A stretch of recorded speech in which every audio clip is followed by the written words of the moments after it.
everyone. And a very warm, although it doesn't seem very warm, but a very warm welcome to everyone. On behalf of the organizing committee, I want to welcome you to the Pathways to Development Conference and to LUMS. We have an exciting 3 days of discussions, talks, and seminars ahead of us. But before we start, I'd like to formally invite the representatives from the organization consortium to inaugurate the session. We'll start with Mr. Shahid Hussain, Rector LUMS. Mr. Hussain, if you'd like to say a few words to inaugurate the session, please. Thank you. Assalamu alaikum. I would like to welcome the panelists and the participants, guests and students, to this important conference, Pathways to Development. Jointly organized by Chaudhry Nazar Mohammed Department of Economics at LUMS, Mahbubullah Center at LUMS, Institute of Development and Economic Alternatives, Institute of Development Studies, Consortium for Development Policy Research, International Growth Center, and the Center for Economic Research in Pakistan. These are some of the most important organizations that are dealing with economics, the study of it, and the research of the subject. Chaudhry Nazar Mohammed Department of Economics at LUMS is devoted to examination, discourse, and leadership in the study of and research in economics in Pakistan.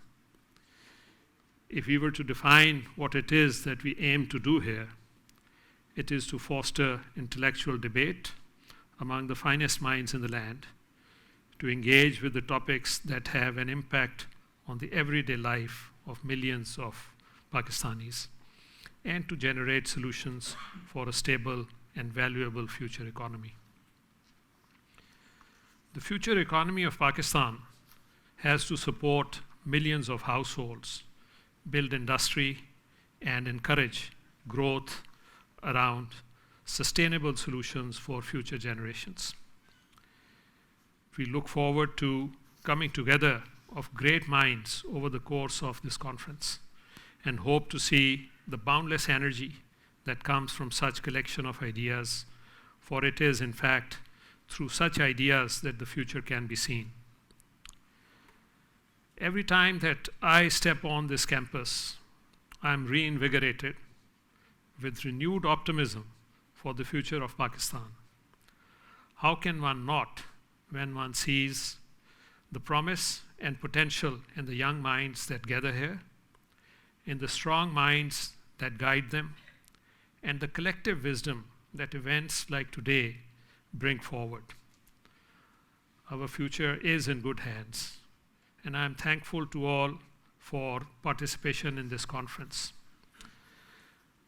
The role of a university or any academic institution is to provide an opportunity and an environment where people with curious minds can pursue their goals, objectives, and have a platform from where they can let the world know what is being done.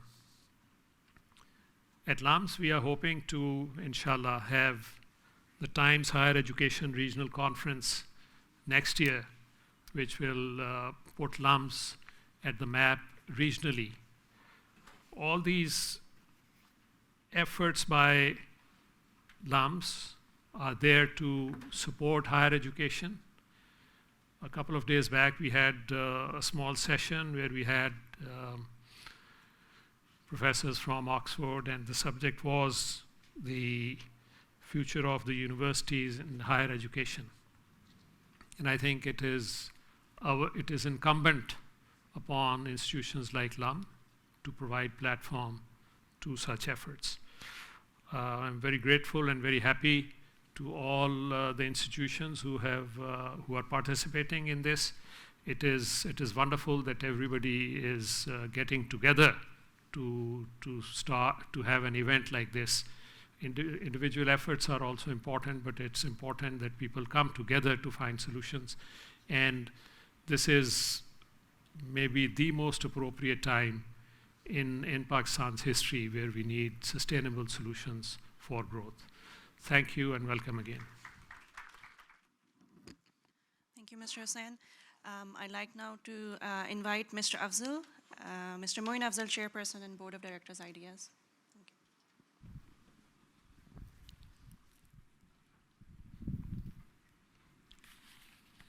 Well, I didn't know I'd be speaking with all these contraptions. I've got to get used to it. Thank you very much.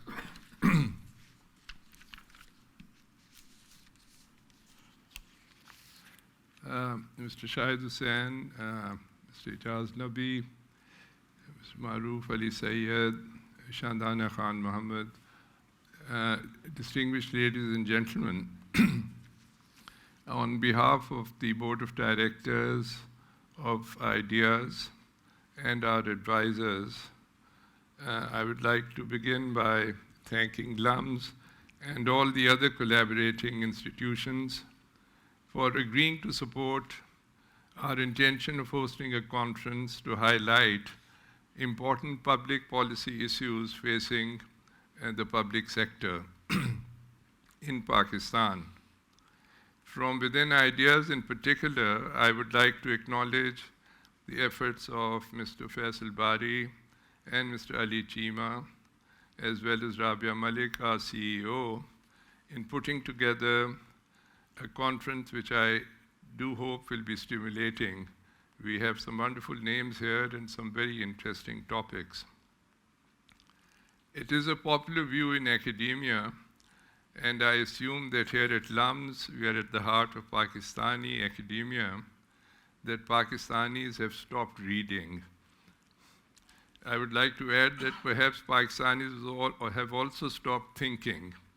It was therefore somewhat audacious for a group of scholars led by Faisal and Ali and some others to found the Institute of Development and Economic Alternatives, a think tank. It was very ambitious, and this was started about 10 years ago.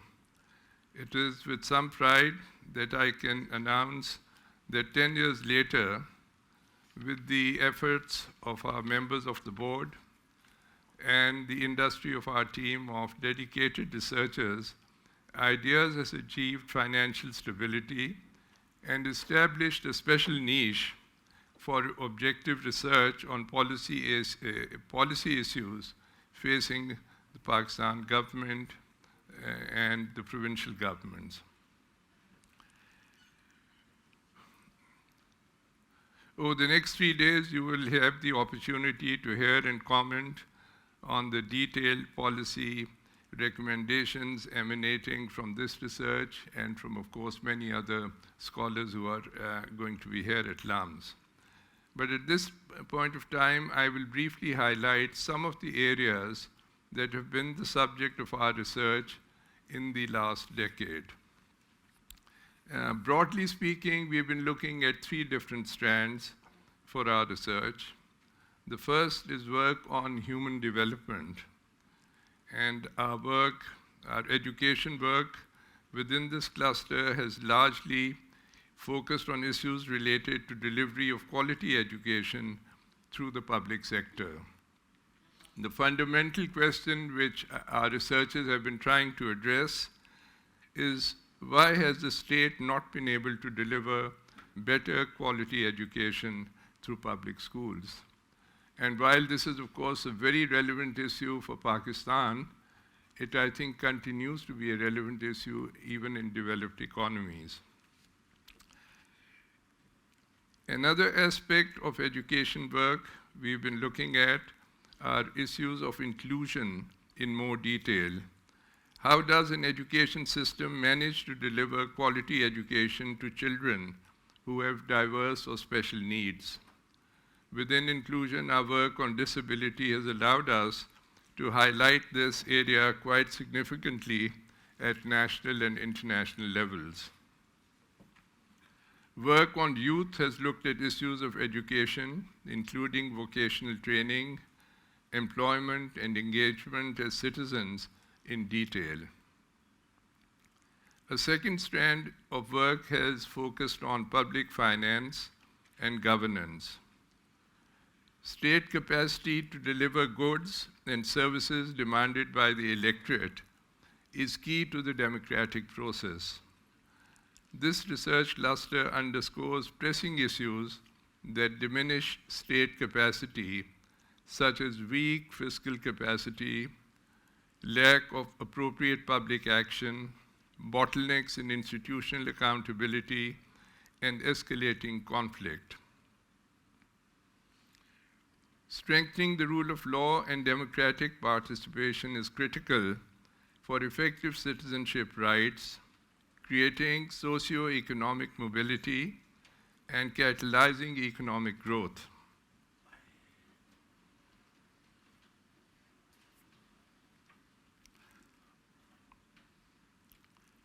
The cluster project, this cluster projects primarily on empirically analyzing the effectiveness of reform options in the areas of subnational taxation, in particular agricultural income tax, and I think we have a very interesting session coming up later today, and property taxation, of equity and access to policing and justice, and on institutional reforms that create accountable and responsive local governments.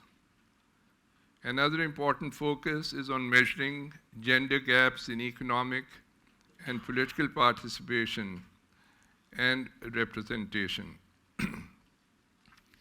The third strand of research at Ideas is related to work on legal and constitutional reform and history.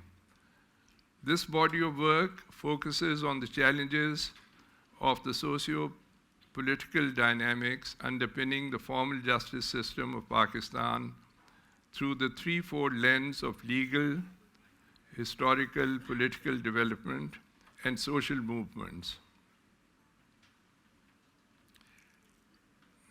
Research has also looked at the political fallout of the lawyers' movement on judicial independence, the outcomes of the Islamic law regime in Pakistan, the impact of the Me Too movement on the evolving relationship between Aurat March and the law and the state. The constitutional history component of this work engages with the global discourses on the politics of constitutional design and underscores the reciprocal relationship between law and power in constitution making and constitutional enforcement. Our senior fellows and researchers have provided considerable support in the last few years to the public sector through membership of key commissions, committees, and boards.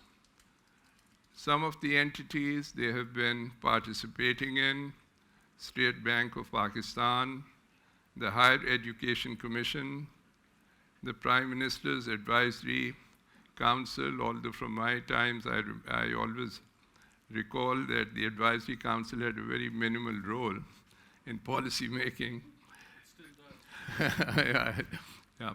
The National Finance Commission, Punjab Provincial Finance Award, Punjab Examination Commission, Punjab Education Initiative Management Authority, Lahore High Court appointed Commission on Disabilities, boards of many not-for-profit organizations. Ideas has grown its community of associate fellows and partner organizations over the past 10 years, with now over 26 associate fellows in universities in Pakistan and globally. Researchers at Ideas have partnered with fellows at, among others, universities of Oxford, Cambridge, Ideas Sussex, Princeton, and the University of California at Berkeley. The list of local and international partners with whom Ideas fellows have collaborated in research work, policy work, as well as service delivery is very long. To name a few: Citizens Foundation, the Center for Economic Research in Pakistan, LUMS, UN Women, Adam Smith International, Oxford Policy Management, Audit Foundation.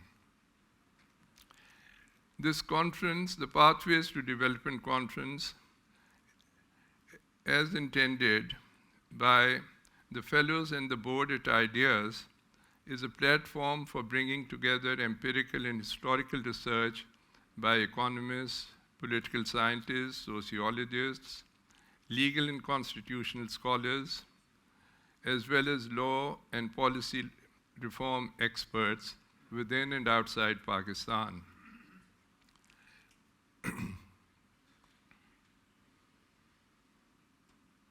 Our expectation is for this conference to serve as a platform for interdisciplinary exchange of knowledge and collaboration, and to provide a space for developing discourse and dialogue on development. In the end, I would like to acknowledge the hard work in putting together this conference on behalf of Ideas by Mr. Syed Maroof Khan, our company secretary and CFO, as also by Ms. Aisha Shahid, our communications director. Thank you very much. Thank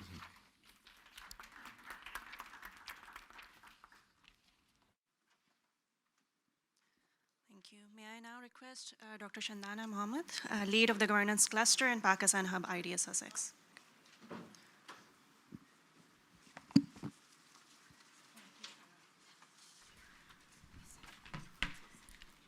Hi everyone, Assalamu alaikum. This is a particularly interesting time for us to all have come together. We always seem to say that because we're always in some crisis or another. We live in interesting times, but maybe there's a few things that are particularly unique about this contemporary moment that we're living through. One, the fact that a lot of our crises seem to be intersecting. It's an age of intersecting crises between the pandemic, between climate change, between the sudden conflicts that we're seeing, and a host of other crises, the economic fallout of all of that has just happened. That perhaps is a little bit more unique. The other thing is that the extent to which these crises are truly global and the extent to which they affect everyone everywhere. And therefore, a search for answers is also possibly a larger collaborative collective process at this point. And the third one is the extent to which, despite all of our knowledge, that a lot of these things are still sort of drawing us into a period of uncertainty. The pandemic came as a fairly sort of a big surprise to countries where we thought they were better prepared. The conflict has come at us in Ukraine out of nowhere. Our uncertainty around a lot of the answers that we thought we had is alive and well. And the reason why I wanted to point that out is that a number of us are engaged actively in looking for those answers to that level of uncertainty, to that level of intersecting global crises. And in all of that, IDS, the Institute of Development Studies, that's hosted at the University of Sussex, is an interdisciplinary institute that for a long time has talked about transformative development. But in the recent year, at least, if not slightly longer, has been talking more and more about perhaps thinking about recasting development and what it means to rethink our shared objectives. What is it that we're going towards? And a lot of thinking around whether those objectives still remain the same, given the climate crisis specifically, but also whether or not our current approaches have given us the answers to where the type of economic growth that we have and what that economic growth means for labor or for reducing inequality. Why, after all of this time, are we still talking about gender gaps, especially in this country, but also in other parts of the world? The gender gap is alive and well in many parts of the world. Why are we still talking about inequality? Why is identity still such a large question? And specifically, why in the last 10 years have we seen a real regression on democracy and accountable relationships between states and citizens? So there is perhaps a little bit of a need to think about what recasting development might mean. And at IDEAS specifically, there's maybe 4 areas that I could talk about where this really works. One is our need to think about new forms of authoritarianism and what that means for accountable relationships. perhaps a need to think about contemporary capitalism, its relationship with labor in particular, but also what that means in terms of sustainable futures for all of us. What is that form of economic growth that we're talking about? Centrally talking about inequality, and especially in terms of gender and identity-based inequality, disability-based inequality. And then very relevant to us here today is the fourth area is the politics of knowledge and of knowledge production. Whose voice are we projecting? Where does that voice come from? Who dominates the sort of knowledge that we have? Who is not being represented? And to what extent are we able to create inclusive, collaborative, cooperative spaces for voicing for housing those voices. So that's really the point at which something like this becomes so important. And I think I really want to stress how unique it is what we've got here. I mean, conferences are not new, but I think what we have here right now is a real celebration of research in and of itself. There's a real ecosystem of research institutions in Pakistan that has come together to say that we need to house that and showcase all of this knowledge that we've got and try and seek our answers to these challenges from within all of this research that's being produced. So I think that's a moment to be really celebrated, is the fact that these research institutions have come together in this way. But very specifically, it's the type of evidence that we're bringing together as well, and who's producing that evidence. And without wanting to privilege any one group over another, it's really important to point out that a lot of the voices we have here are of Pakistanis working on Pakistan and really trying to dig into how we might recast development, what objectives we're working towards, where are the gaps still, and how are those to be filled. And of course, wanting to bring together over the next few years, hopefully, also people truly interested in research on Pakistan, but then also maybe expanding that to more collaborative work. So I think that's fairly unique. And the reason why I wanted to mention that, again, like I said, without privileging one group over another, is the fact that it's a little bit new as well. Maybe a few years ago, we wouldn't have had the numbers that you're going to now see here over the next few days. And there is really dynamic, really fantastic research that is being produced in institutions around the world on Pakistan. And I think it's a real privilege to be able to bring all of that together here at LUMS. And a lot of those voices are from the institutions that are actually convening this. We've all had a very major role in contributing to that. So I think that's a particularly important moment. And the final point that I wanted to make is that in all of that work, what is incredibly evident is a truly collaborative spirit. It's not a spirit of competition, it's a spirit of collaboration, it's a spirit of wanting to come together to find those inclusive collaborative spaces. And I think that's a really important part of the way scholarship on Pakistan has evolved, and hopefully the way in which it will continue to evolve. So let's watch the magic of all of this research unfold over the next 3 days. Thank you.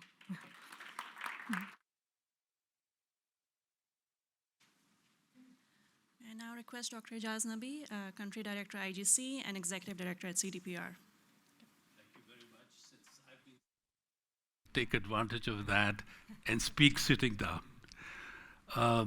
First of all, this conference is a long time coming. Last time we tried to organize something on this scale, something coming close to this scale, was in 2009. I was then dean and professor here at LUMS.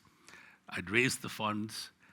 And 2 days before the conference, we had a terrible bomb blast in Lahore. And I had to call up people, send messages that, look, this has happened. I want to let you know, if your families are comfortable, please come. The bulk of the participants were from outside. And naturally, most of them canceled. A few came. So we had to really, we had to cut down the program considerably. Since then, a lot has happened. We have several institutions that can come together that didn't exist.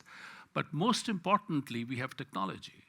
I believe there are almost 1,000 people who have registered to participate in this conference remotely. So what you see is just a small proportion of the people who are actually tuned in to the conference. That's fantastic. So whoever wants to explode bombs are welcome to do that. We'll still carry on with our conference. So that's wonderful. I just want to, of course, LUMS as the convener has done a fantastic job. But I want to say a few words about Mehboob Haq Center. I had the privilege, I was dean at the time when Mehboob Haq Center was brought to LUMS. A few years ago, I was at an international conference in Helsinki. And it was a UN conference on retrospective on development. So all the big guns were there. Joe Stiglitz was there, Amartya Sen was there, and everybody else in between, and at least 2 further generations beyond Amartya Sen. So the conference is about where development has come and what do we know about development, etc. But speaker after speaker was talking about Mehboob Haq and his contribution. The fact, and they were all pointing out that SDGs, the parent of SDGs was MDGs, Millennial Development Goals, and the parent of that was the basic needs model that Mehboob Haq has developed.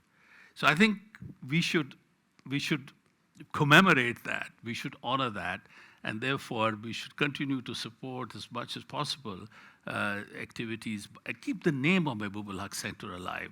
And I must say, after Mehboob Haq's untimely departure, his wife, Bani Appa, we call her Khadija Haq, a scholar in her own right, kept the flag going. She put an enormous amount of work to keep Mehboob Haq Center going. And at a time when we didn't have this ecosystem, Mehboob Haq Center was carrying on the research tradition in the country. So I think we should respect it, and this is a good time to honor that.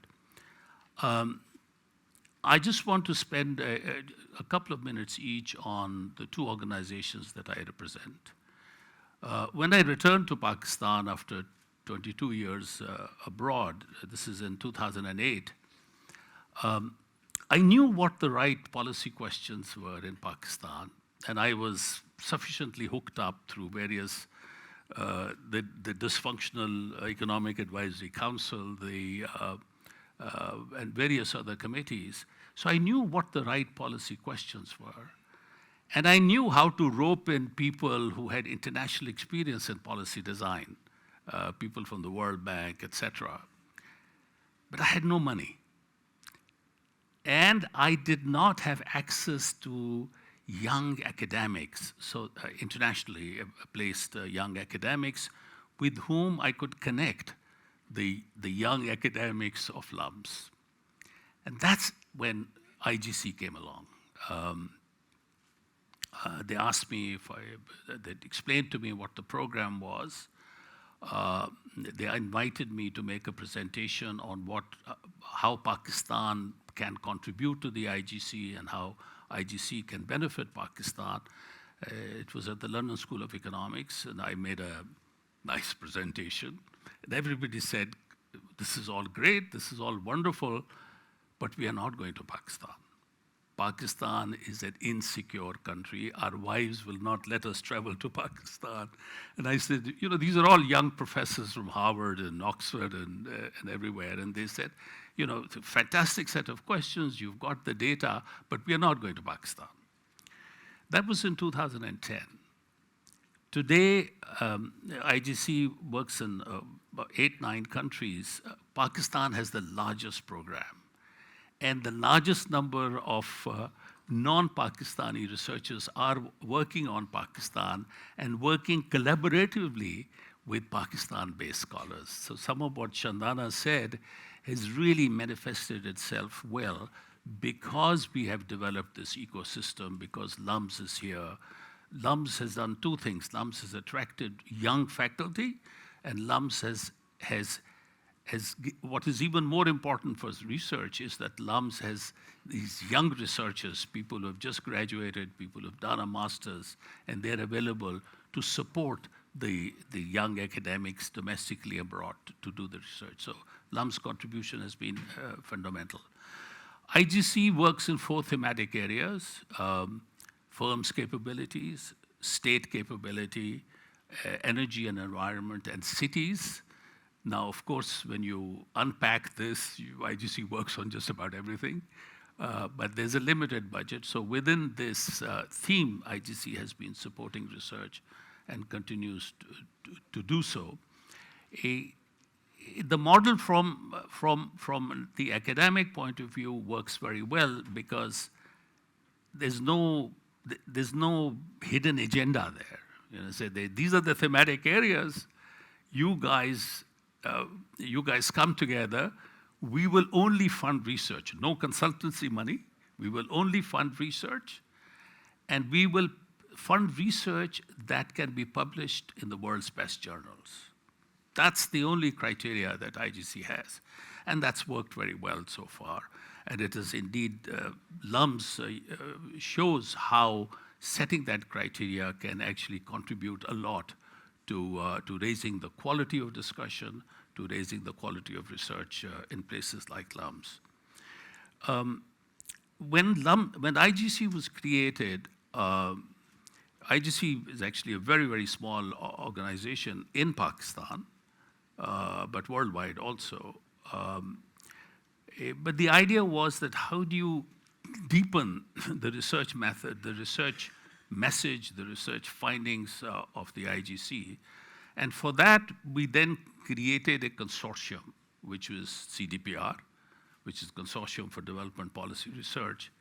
And the 3 active organizations, CERP, Ijaz, IGC, of course, LUMS Economics Department, and Lahore School Economics Department, we all came together to create a platform where we would present our research, where we'll discuss our research and engage with policymakers. So that was essentially the role of CDPR as a disseminator of research. But as we progressed in our work, we discovered that an important gap was that, you know, good policy research done in one province was not being taken to another province. You don't have to reinvent the wheel. If you do some good work in Punjab, you don't have to reinvent the wheel to do the same work in KP. There's a lot that you can build on the work in Punjab. Similarly, you can build a lot on the work in KP and take it to Balochistan. And we found that this was one big gap in dissemination where CDPR was able to come in and be very effective. What I have learned with my engagement with both CDPR and IGC is that how cost-effective organizations can be if you remove consultancy payments from the equation. Small budgets go a long, long way. You'll be surprised to learn that the budget of annual budget of IGC is well under £1 million. It's something like £600,000-700,000, and the feedback that I get is that it's having an impact, and that's wonderful to hear. And CDPR budget is even smaller. So if you take the consultancy fees out of the equation, these can be extremely cost-efficient ways of promoting research, policy research culture. I'm sad to say that I have not succeeded in either getting the government to adopt these methods to promote a research culture, nor, sadly, the private sector. The private sector is happy to have a contract piece of research done, but to say that, okay, you know, here's a crore of rupees and go do research. These are the important issues. And just tell us how well you spent this money. It's been very difficult, very, very difficult, despite many, many attempts. And I think that's the next barrier we have to cross. If we can get the private sector to fund research, it'll be an independent platform to carry out some of the messages on how to manage the economy, which is to their great advantage. I think if that happens, I think this ecosystem that people have talked about will become much richer and much deeper. So let me stop there and thank everybody in the organization for making this happen. And on our side, I'd like to thank Hina Sheikh, she's sitting there, and Emun Hafiz, who have contributed enormously to make this event happen. Thank you. Thank you, Dr. Nabi. And now, last but not least, Mr. Maroof Syed, President and CEO CERP. Thanks a lot. I know we have a long program ahead of us, so I'll keep it short. I think all the points that have been made are really important, and I really congratulate all the partners of this consortium and the teams that have made it possible for us to get here. It takes a lot of effort to actually organize something like this and get to the start. And there are wonderful sessions that I'm really looking forward to attending, learning from. I think what I'd like to talk about is two very important things, and I really to echo some of the things that Shandana has pointed out. Of course, this consortium and this ecosystem that we're talking about is years in the making, because a lot of us have interacted with one another. Faisal is here. Ali, of course, Ideas, CERP, LUMS, Econ Department, MHRC, IDS has done a lot of work in Pakistan that we're all incredibly proud of. This ecosystem, to me, this conference and why we're all coming together, there's a really important aspect to it, which is that it is unifying our voice. We're not operating in silos, which oftentimes, whether we're talking about policy or data, I often say that we have an unhealthy relationship with data, and that extends to research as well. But I think to have a unifying voice, but to build a platform that can lead to not only the discussions that we're going to have and incredible research that we're going to learn about, but also further collaborations, right? Hopefully it leads to many conversations, but also many collaborations and projects and working together to keep building on this platform. And I absolutely agree with Shandana when she said that it's a celebration of research. And to me, research plays a very pivotal role, because before we can grow, before we can have sustainable, equitable growth, we need to understand what our problems are in the context that they're in. And when, above all, it really advances our understanding of underlying frictions and policy implications. It's, as we rebuild from these devastating floods, it's even more important and timely that we have these kind of conversations. And reframing development, right? In some of our conversations, we're going to push this thread on whether development, how should we think about development? And a lot of times it has some post-colonial baggage where it's thought of as charity. But I think we need to not only reframe it, but also, and there's a lot of conversation that has emerged around this, that it's really an investment in our people. And to me, this particular platform, a lot of things can make us sad or reflect that this and such thing hasn't happened. But I think, to me, this platform is actually about hope. The reason it's about hope is I think it gives us some agency that we can own our challenges. We can understand our problems. We can understand those frictions and come up with interventions that allow us to have impact. And so not only to own our problems, but to actually create actionable interventions out of it that are evidence-driven and take action along that, rather than be overwhelmed.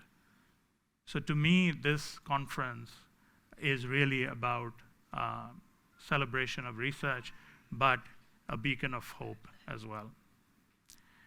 I will close by just congratulating a few people that I think, we're on this stage, but I think without Ali Chima, Rabia, Hadia, Majid, and Farah, this would not have been possible. And of course, from CERP, Amna Aqil, who's our Director of Partnerships, and then Saman Tariq, and Lahore Tariq as well. CERP has been on a journey which started with really 5 economists who founded it, and I think a bunch of you know them. But to me, it was really understanding how can we create knowledge that allows us to understand these problems that I was talking about. And so to really build upon that, we went on a journey. And today, CERP is about 91 research fellows around the world, 450 people strong. We have branched out in terms of keeping research at the core, but really co-locating knowledge production, capacity building, and then thinking about how to deploy research and that knowledge in a very sort of productized approach. So when we're talking about private sector, we're thinking about analytics and really executive education or advisory on the policy side. So CERP has been on that journey, and I'm really proud to say that we have expanded the research, but we have also, more importantly, expanded our collaborations across the board with various different institutions.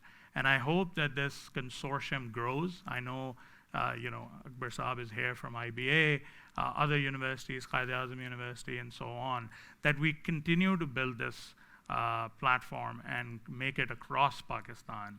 And in the end, really give this hope some wings, and we say that this can make a difference. Thank you.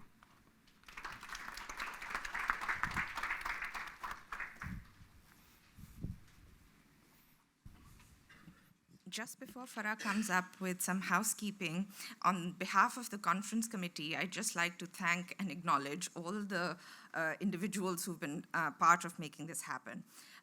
So I'd like to thank all of our panel conveners, the panelists, the discussants and moderators, our organizational partners for the conference, the senior leadership at LUMS, the leadership at the Faculty of Economics, at IGC and CDPR, Dr. Ijaz Nabi and Hina Sheikh, at CERP, Maroof, Syed, and Amna Aqil, our senior staff across various collaborating organizations, Aisha Shahid, Maryam Masood, and Sajid Khan, Atif Nasir at Ijaz, Ujala Riaz, and Fatma Kamran at the Economics Department, Tanveer Ahmed and Momina Idris at MHRC, Ayman Hafiz at CDPR, Saman Tariq and Lareb at CERP, Khalid Parvez Saab at LUMS, and the advancement, media, and IT teams at LUMS.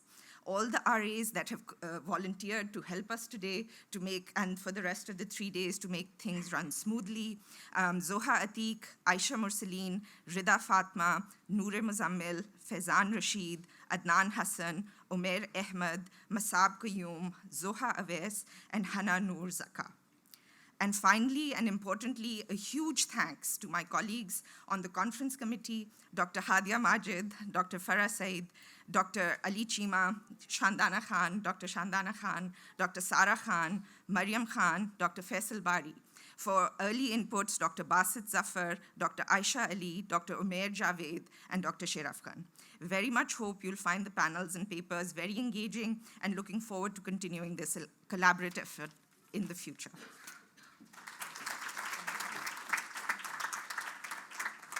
Thank you, Rabia, and I'd like to also thank our panelists. Just a few quick housekeeping announcements. So our help desk is right outside. If you have any questions, if you need any assistance, they're the people to go to. There's free Wi-Fi for conference participants. That's written on the doors, as well as you can ask the help desk as well. We'll serve refreshments every 2 hours or so. Tea is currently ready outside, but I will request that you please bring your tea in because we have to start the next session as well. We have 3 plenary sessions today. The first one is right next, which is Macro Stability and Growth in Pakistan with Dr. Hafiz Pasha, Murtaza Syed, Mohsin Khan, Alia Khan, and moderated by Dr. Ijaz Nabi. The second plenary session is going to be at 4:15 p.m. That's on Rural Futures in Pakistan with Dr. Ghazala Mansouri and Imran Rasool, moderated by Maroof, Syed. And the final plenary is going to be at 6, where Drs. Miftah Ismail and Sania Nishtan, moderated by Dr. Ali Hasnan. All plenary sessions will be here in Syed Saigal, but in case of space limitations, we'll also be streaming them upstairs in A7. Feel free to drop by our media booth, that's again right outside, and leave your feedback for our people who are watching online. And we also encourage you to post about this on social media, but if you do so, please use our hashtag #PathToDev to identify the conference. And with that, I'd like to welcome you all again. I hope you have a good 3 days. We are scheduled to start the next session at 10, so I will request that you please bring your tea back into the session so we can start on time. Thank you.